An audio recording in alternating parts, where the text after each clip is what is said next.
Boys here, back for another Football Manager 15 video, once again with Stoke for the start of our 16-17 season. And a lot has gone on, a lot of people have left, a lot of people have joined, and we have also gone through our pre-season friendlies. But first things first, we'll see how we went in the friendlies. So we had a Dutch tour. The first team we played against was Go Ahead Eagles, and we won 3-0. We then played against PSV Eindhoven, and we drew 1-1. We then played Barcelona, where we did lose 1-0. We played against ADO Den Haag, where we lost 2-1. We played against Willem 2, where we drew 2-2, and we played against Celtic, where we won 1-0. But transfers is something we have to look at, because our transfer history is incredible. As you can see on the right, we have let go a lot of people. So first things first, Peter Crouch left, 74k, didn't play too much for us last season, didn't want to stick around, was on a massive wage, had to let him go. Steve Sidwell went to Sheffield United, he also had to leave, too much money on the wage bill, and just didn't really need him anymore, so I had to get rid of him. Mark Wilson left for 1.2 million, you know, still an average player, but we have been able to get better. That's why I decided to let him go, and we did pick up 1.2 million. Sylvain Marveau complained he wanted to go back to France, so I let him for 500k. Probably did lose a lot of money on this guy, but what else can you do? He wasn't playing that much for us anyway. And probably the biggest news we have is Mark Muniesa, one of our promising players, did leave to Southampton. He asked to leave. I allowed it, and as you know, he had an incredible season last season.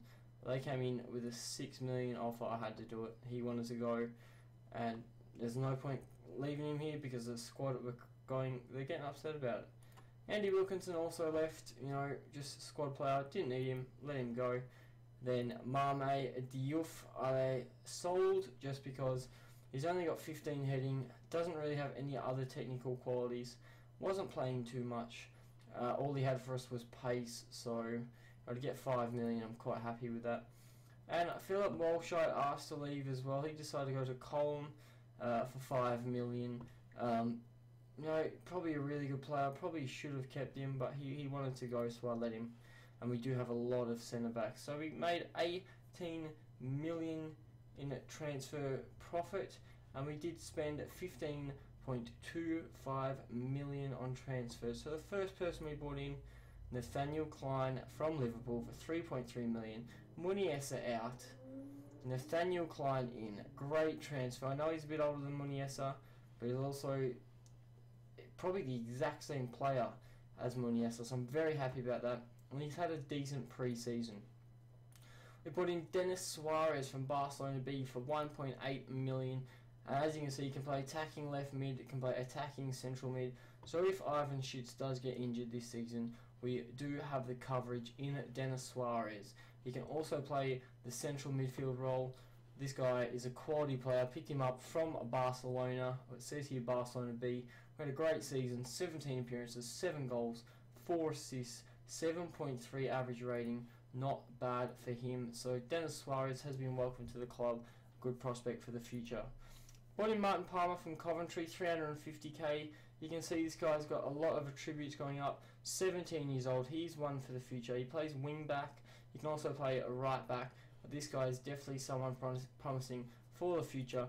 4 clubs want him on loan, and I guarantee you he will get a loan deal in during the season. Put in Jeffrey Kondogbia for 3 million from Inter. Had to sum up a little bit in the middle of the pitch, and this is how we did it. Physically great, mentally decent, and technically a good player overall. Had to bring him in, especially for 3 million. Could not complain, and I guarantee he could become a key player towards the future. You guys know about Lovre Kalinic, the guy we got from Croatia. Turns out he and Jack Butland could actually be comparing for the #1 spot this season. Not much between them at all, and as you can see, the graph is a bit better for Kalinic, so we'll have to see what happens there, but we finally have good depth, which I'm happy about. I'll show you Thales in a minute. Joe Allen we got on loan from Liverpool for the season. Just needed some depth in the centre of the pitch. We are paying 100% of his wages, but you know, he's a very good squad player, and I'm glad we had the depth there. And also Gabriel Paulista coming from Arsenal, also for depth, just because we can play Huth and so on the left and the right. Paulista can play centrally, and he does bring a bit of pace to the squad as well. I think we're only paying 90% of his wages as well, so it's worked out well there. But Thales, this is a guy we need to look at. We paid 7 million up front, and there are some clauses. We'll go to Thales if he's here. Benyat, Bojan, Cervantes, Tiexiero. No, I can't find it. Here it is. So obviously 5% of his next transfer fee will go on to Thales. They'll be due 3.6 million after he makes 50 league appearances. They'll be due 3 million after 10 international appearances. 7k per game for the next 10. 675,000 after 10 league goals, and they are owed 50k for the next 11 months. So, you know, it probably works out to be a $14 million transfer, or £14 million transfer. But Thales has come from Vasco. The 21-year-old is physically incredible, and as you can see, he's still developing as a player. He is a striker, so it's more than likely he can develop until the age of 29. And as you can see, his career starts. He's played for Vasco in the Brazilian First Division, 7.2 ratings in his first season in 2014. As an 18-year-old, he had 32 appearances, 19 goals. His second season, the age of 19, he had 46 appearances, 28 goals. And his most recent season, 26 appearances, 13 goals. This guy can be an incredible player. I think we could sell him on for a lot of money if we get the opportunity. But hopefully he will stay with us because there is no release clause. The only other news I have to say is John Flanagan has had interest from Liverpool, surprisingly. They sold him to me for 1.9. They want him back. They want him back for 5. I said, give me 25, you've got a deal. And they turned around and said no. And then Flanagan complained, but then said he was happy to stay, which I am more than happy about. But that's the squad for this season. Obviously, you have to check the board and see what they want this season. So, they do expect in the FA Cup, they want a quarter final. In the Capital One Cup, they want a quarter final. They are more than happy with the C. I am giving the youth a chance. In the Premier League, above mid-table finish. As you see, fan transfer reactions. To get rid of Diouf, they are very, very happy to get 5 million for him. And Juan, as you can see here, they believe he didn't arrive at the club with the burden of a large fee. He's starting to look like an impressive piece of business. So Juan is also developing, but probably the person they are most upset about is Philip Walshide, because they didn't want to see him to leave. But what else can you do? The point is, we have a game today against newly promoted QPR. So this year's, well, promotion, the people who have been promoted, the promotees, are Brentford, QPR, and West Brom. So, today's game against QPR, Martin Atkinson is the referee. Let's see what we will do for today's game. So the first things first, we do want to get some new blood into the squad. Juan, you're probably not going to get a game today, mate. Thales can come on for you. Dennis Suarez has to come on the bench. We've got Kalinic, Salgado, Westerman, Fede, Mahrez, Suarez. That is probably what we're going to do. No one really important else on the bench. As you can see, Butland, Klein, Shawcross, Jorge now starting for us because that's where he deserves to be. But Westerman, maybe I'll give Westerman a bit of game time today. Flanagan there. Benyat has been offered from Bilbao, which doesn't make sense because he came from Bilbao for 1.6. Now they want him back for 5.5. So considering that, but I don't think I'll do it. Kondogbia is there, Arnautovic, Ivanchitz, Afellay, and Yosselu is the squad for today. Kalinic, Salgado, Westerman, Fede, Mahrez, Suarez, and Thales, Bojan, and so on. So not included in the squad today.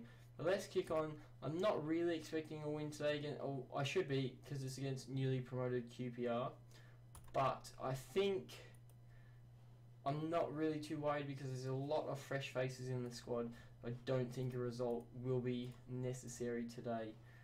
But we'll just have to see what we can do against QPR. As I said, they are newly promoted. Anu is still there. Coates is there. So they do have a fairly decent squad. Can't complain about that. But whether we perform today is the real question. See if we've got these new faces to bond. Obviously in the starting 11, Nathaniel Klein's in, Kondogbi's in, Ivanchit's corner, can't get there though. Jorge collects, finds Ivanchit's, ball in, back post, no one is there.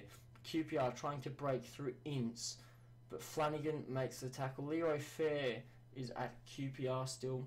Jorge to Butland.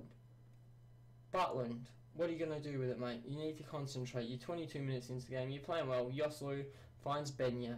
Looks like we're building for an attack. Kondogbia finds Ivanchits. Gets around one. Gets around to Arnautovic. And Green has made a good save there. He is still playing for QPR. No surprise there. Ivanchits ball in. Nothing. No, of course not. Now Robinson trying to break. But Klein making the interference there. So, big highlight there. Probably could have expected better. But could have expected worse. So I'm quite happy with the start we've had. As you see, we're dominating play, 63% possession. Can't complain about that whatsoever. But not putting anything in the back of the net is a bit of a worry. But what else can you do? You know, we'll tell the boys calmly, performing well, keep going out there. And I think I do want to make my first sub. Afalai struggling for a bit of fitness. He can come off. Mahrez on. Swap Arnautovic and Mahrez. Mahrez is probably better out on the right. I know Arnautovic doesn't prefer to play there, but I'd rather have Mahrez in there because, you know, he's been in better form lately and he is still a decent player. So hopefully Mahrez can bring a little bit of magic like he did at the end of last season. I'm not sure whether he will though, but we do have another highlight here. Ivanchits on the ball. Arnautovic finds Ivanchits. Ball in. Finds Kondogbia. Oh, Kondogbia's had a shot. Didn't make the debut so far. That would have been a dream at Britannia Stadium, but he's still got some game time. Next up, we will make Suarez on for Ivanchits.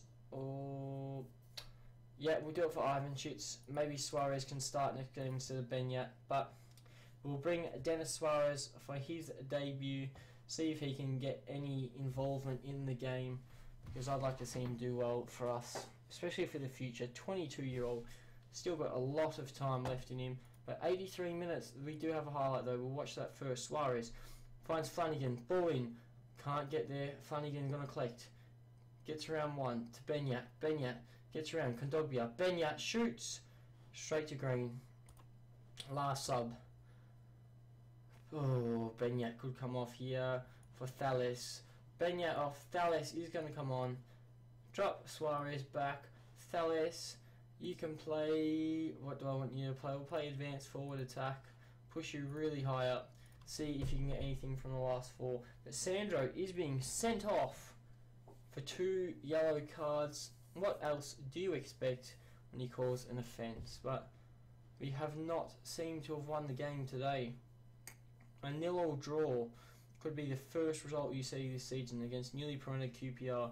Not the best result, but not the worst result either. Jorge luckily getting there. Butland just hold on to the ball. I'd rather take a 0-0 draw, which is what we have done today.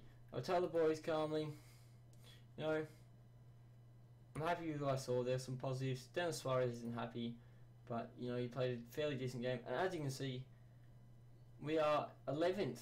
So that's not too bad after our first game. Chelsea on the bottom, only team to concede 2 goals. No, Newcastle did as well. A few did, but a goal difference of -2, not good for Chelsea to start their season. But that's a fairly decent start for us.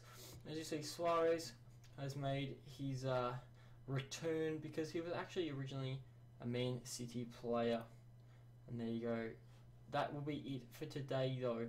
Where will I join you next? That is a good question. Obviously Rotherham in the Capital One Cup second round. Let's not worry about that.